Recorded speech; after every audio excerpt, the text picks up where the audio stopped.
People ask me all the time what I think about Ultramall, and to be honest, I don't really care too much for it. But here are a few inspired buys that I think actually do it better. First, we'll start off with the most popular one, Ophdon's 9PM. The reason I like this a lot better than the original Ultramall is because it actually replaces the pear with an apple note, kind of giving it like a much more like ingestible kind of fruity note. My main issue with Ultramall is that pear note comes off a little bit too sweet, a little too cloying, and a bit too scratchy. The cinnamon in there is also a bit scratchy as well. Pear note is replaced with an apple note. The cinnamon's a bit smoothed over, and overall, I just like it a little bit better. It's a little bit more calmed down, but the performance is really, really good, and at a fraction of the price, it makes it a really solid alternative.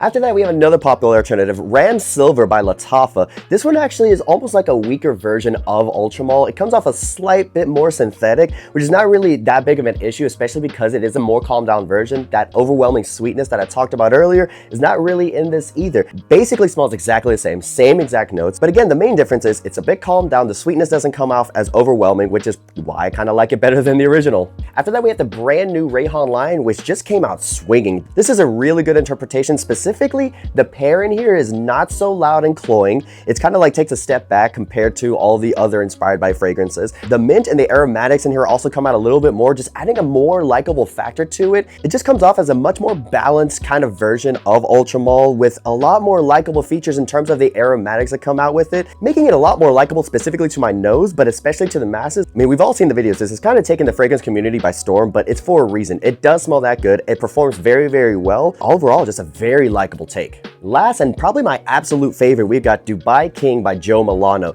This is almost like the niche version of Ultramall. You can kind of tell the difference in quality. Like Ultramall wasn't even its final form, this is its final form. The quality of the oils is clearly better. It smells more expensive. It's definitely much more well balanced, and it's not so overwhelmingly sweet. Again, the pear just kind of takes a back seat and just lets everything kind of just work in harmony together instead of just being this loud, basically obnoxious version of a very sweet, fruity type of fragrance. Like I said in the beginning, easily my favorite of all of the inspired by fragrances. It does cost a little bit more, but again, basically the niche version of Ultramall. Of course, you're gonna have to spend a little bit more money, and I promise you, you'll smell better than all of the other ones.